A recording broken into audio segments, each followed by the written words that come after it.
Terima kasih Tuhan karena Kau telah berikan kesempatan untuk kami dapat mendengarkan firman-Mu. Amin. Selamat malam semua, selamat tahun baru untuk kita. Di tahun 2022 ini, semoga kita menjadi pribadi yang lebih berkenan lagi di hadapan Allah. Baik, kali ini saya akan membacakan sebuah firman Tuhan di dalam Yohanes pasal 1 ayat 1-18. Judulnya Firman yang telah menjadi manusia. Pada mulanya adalah Firman. Firman itu bersama-sama dengan Allah, dan Firman itu adalah Allah. Ia pada mulanya bersama-sama dengan Allah. Segala sesuatu dijadikan oleh Dia, dan tanpa Dia tidak ada sesuatu pun yang telah jadi dari segala yang telah dijadikan. Dalam Dia ada hidup, dan hidup itu adalah terang manusia.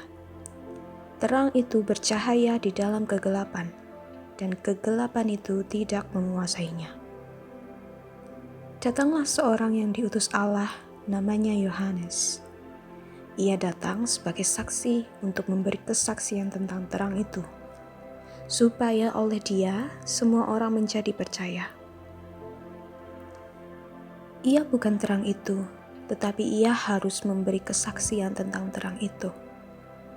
Terang yang sesungguhnya, yang menerangi setiap orang, sedang datang ke dalam dunia.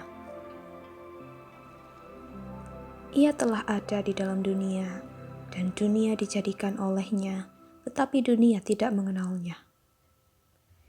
Ia datang kepada milik kepunyaannya, tetapi orang-orang kepunyaannya itu tidak menerimanya.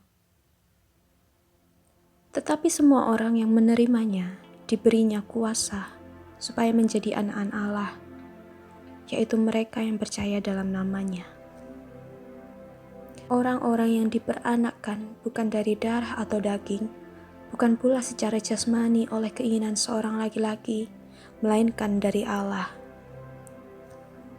Firman itu telah menjadi manusia dan diam di antara kita, dan kita telah melihat kemuliaannya, yaitu kemuliaan yang diberikan kepadanya sebagai anak tunggal Bapa, penuh kasih karunia dan kebenaran. Yohanes memberi kesaksian tentang Dia dan berseru katanya, "Inilah Dia yang kumaksudkan ketika aku berkata, kemudian daripadaku akan datang Dia yang telah mendahului aku, sebab Dia telah ada sebelum aku." Karena dari kepenuhannya, kita semua telah menerima kasih karunia demi kasih karunia. Sebab hukum Taurat diberikan oleh Musa, tetapi kasih karunia dan kebenaran datang oleh Yesus Kristus. Tidak seorang pun yang pernah melihat Allah, tetapi anak tunggal Allah yang ada di pangkuan Bapa, Dialah yang menyatakannya. Amin. Dari firman ini, Tuhan telah berbicara kepada kita bahwa Ia adalah firman Allah yang turun ke dalam dunia untuk menebus dosa kita. Sesungguhnya Allah telah menyatakan dirinya kepada manusia, umat kepunyaannya, tetapi mereka tidak menerimanya. Dan Tuhan berfirman bahwa setiap orang yang percaya kepada Tuhan Yesus Kristus ialah telah diberikan kasih karunia untuk kita dapat percaya kepada Tuhan. Mengapa Tuhan sampai melakukan hal tersebut? Bukankah Tuhan mampu melakukan segala hal yang lebih megah, yang lebih besar? Kenapa Tuhan harus turun menjadi manusia? Semuanya itu terjawab di dalam firman yang telah kita baca, yaitu di dalam Yohanes 1 ayat 17 yang berbunyi, "Sebab hukum Taurat diberikan oleh Musa, tetapi kasih karunia dan kebenaran datang oleh Yesus Kristus. Tidak seorang pun yang melihat Allah, tetapi anak tunggal Allah yang ada di pangkuan Bapa, Dialah yang menyatakannya." Jadi, Tuhan berbicara bahwa melalui Tuhan Yesus Kristus yang menginkarnasikan dirinya menjadi manusia adalah Tuhan yang memberikan kasih karunia kepada manusia. Ada yang berkata, bukankah lebih hebat jika Tuhan langsung turun saja tanpa dilahirkan menjadi manusia? Bukankah lebih megah lagi jika Tuhan tiba-tiba muncul di hadapan semua manusia dan menyatakan dirinya bahwa ialah Tuhan? Baik, memang itu adalah pemikiran kita sebagai manusia yang terbatas ini. Tetapi Tuhan Sang Pencipta ialah Tuhan yang memiliki segala hal kepunyaannya, karena Dia yang menciptakan pengetahuan itu sendiri. Jadi, mengapakah kita harus memaksakan pemikiran kita kepada Tuhan? Karena bagi Tuhan, dengan cara seperti ini, Tuhan dapat melihat kesungguhan hati manusia, kesungguhan hati kepunyaannya untuk beriman kepadanya. Lalu, mengapa Tuhan harus sampai mengorbankan dirinya di atas kayu salib untuk menebus dosa manusia? Bukankah Tuhan bisa langsung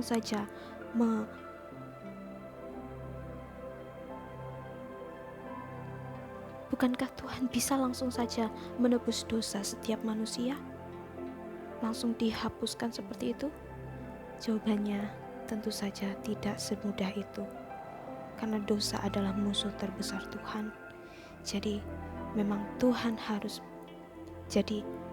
adalah kasih. Dan dengan cara kasih itulah Tuhan akan bertindak untuk menghapus setiap dosa umat manusia. Kasih yang seperti apa? Tentu kasih yang rela mengorbankan nyawanya sendiri dan mencurahkan darahnya untuk orang yang terkasih, orang yang dikasihinya, yaitu kita semua, umat pilihannya. Umat pilihan itu siapa saja? Tentu umat pilihan adalah setiap kita yang mau dengan rela hati, bersungguh-sungguh hati menerima Tuhan Yesus Kristus sebagai Tuhan dan Juru Selamat bagi hidup kita.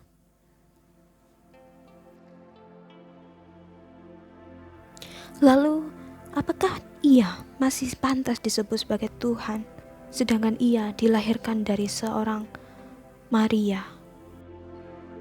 Tentu, semua pun tahu bahwa ibunya, Maria, mengandung Tuhan Yesus Kristus di dalam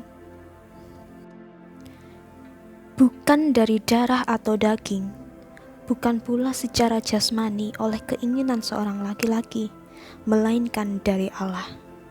Seperti kita ketahui bahwa Tuhan sendirilah yang menaruh benih itu ke dalam rahim perawan Maria untuk dapat mengandung dan melahirkan Tuhan yang sebagai manusia. Apakah itu mungkin? Tentu, sebagai rencana Tuhan yang maha besar, itu semua sangat mungkin, bahkan di luar pikiran manusia yang terbatas ini.